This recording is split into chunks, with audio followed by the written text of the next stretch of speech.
અગાઉના વિડીયોમાં આપણે અક્ષરોથી બનેલી પેટર્ન વિશે જાણ્યું.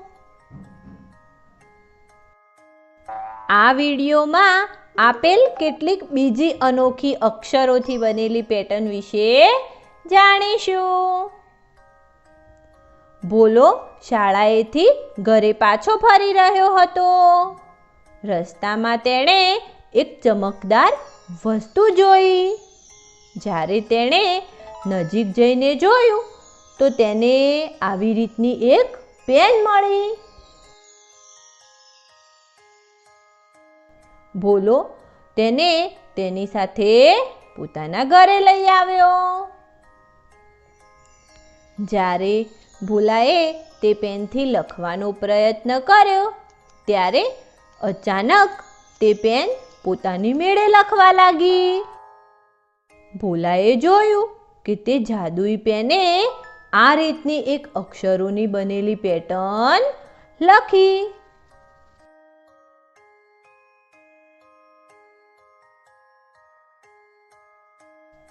આ પેટર્નનો શું નિયમ હોઈ શકે છે? હું આ ખાલી જગ્યામાં કયા અક્ષર લખું? ભોલો વિચારવા લાગ્યો. પછી ભોલાએ તે પેટર્નને વધારે ધ્યાનથી જોઈ. અહીંયા બે અક્ષરોનો સમૂહ બનાવેલ છે. ચાલો હું પહેલા નાના અક્ષરોને જોઉં. અરે હા, અહીંયા નાના અક્ષર ક્રમમાં વધતા જાય છે અને મોટા અક્ષરમાં ઝેડ વાય આ બે અક્ષર વારંવાર પુનરાવર્તિત થતા દેખાય છે.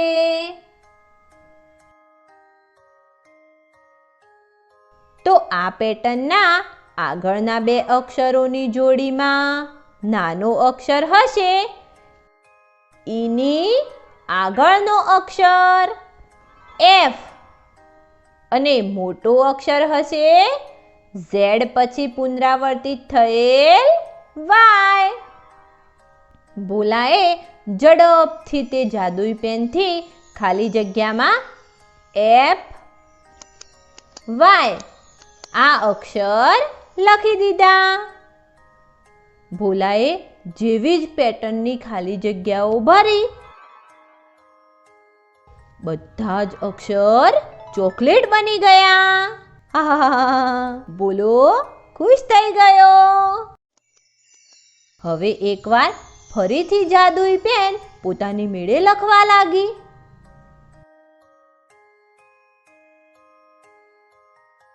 આ વખતે પેને આ રીતની પેટર્ન લખી છે. ભોલો આશ્ચર્યચકિત થઈ ગયો. તેને આ પેટર્નનો નિયમ સમજવામાં નથી આવી રહ્યો. બાળકો, શું તમે ભોલાને આ પેટર્નનો નિયમ શોધવામાં મદદ કરી શકો છો? તમે ઈચ્છો તો વિડીયોને રોકીને આનો જવાબ શોધી શકો છો.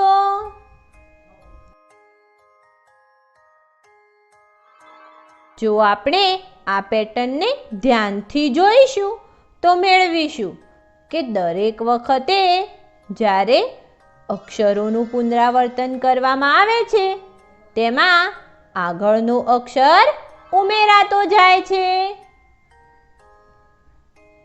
જેમ કે પહેલો અક્ષર એ છે. આગળની વખતે જ્યારે એનું પુનરાવર્તન થયું છે ત્યારે તેમાં બી ઉમેરાયો છે અને જ્યારે એ બી આ બંને અક્ષરોનું પુનરાવર્તન કરવામાં આવ્યું ત્યારે તેમાં આગળનો અક્ષર સી ઉમેરાયો. તો હવે આ ખાલી જગ્યામાં આવવાવાળા અક્ષર કયા હશે? એ બી સી ને પુનરાવર્તિત કરીને તેમાં આગળનો અક્ષર ડી ઉમેરીશું. આ રીતે ખાલી જગ્યાના અક્ષર હશે ABCD.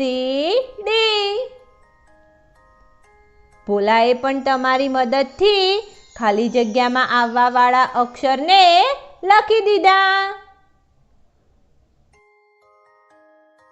આ વખતે જ્યારે ભોલાએ ખાલી જગ્યાને સાચી રીતે ભરી દીધી તો બધા જ અક્ષર સોનાના ફૂલ બની ગયા.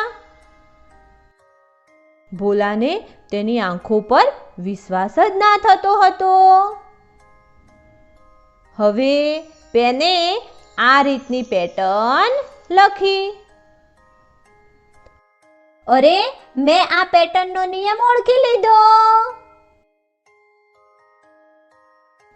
આ કહીને ભોલાએ ઝડપથી ખાલી જગ્યાને ભરી દીધી. બાળકો, શું તમે જણાવી શકો છો કે ભોલાએ ખાલી જગ્યામાં કયા અક્ષર લખ્યા છે?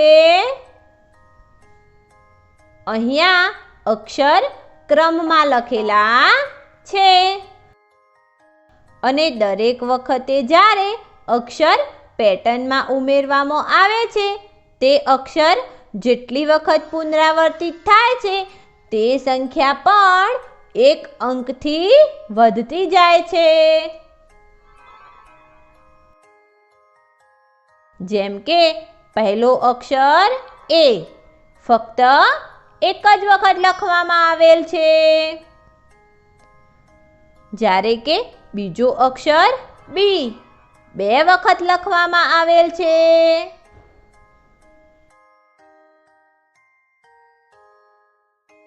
અને ત્રીજો અક્ષર C B થી 1 વખત વધારે 3 વખત લખેલો છે.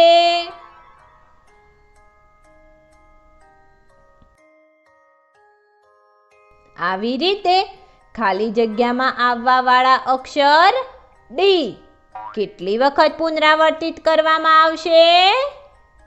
એકદમ સાચું, 4 વખત. જેવી ભોલાએ આ ખાલી જગ્યાને ભરી દીધી, આ વખતે તે પેન અદૃશ્ય થઈ ગઈ અને બધા જ અક્ષર મળીને એક નવી પેન બની ગઈ.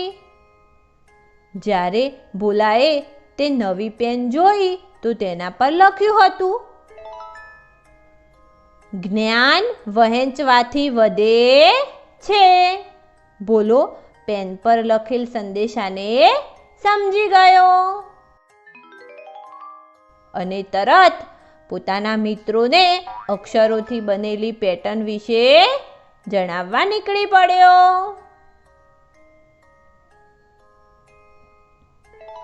આ વિડીયોમાં આપણે કેટલીક બીજી અનોખા અક્ષરોથી બનેલી પેટર્ન વિશે જાણ્યું.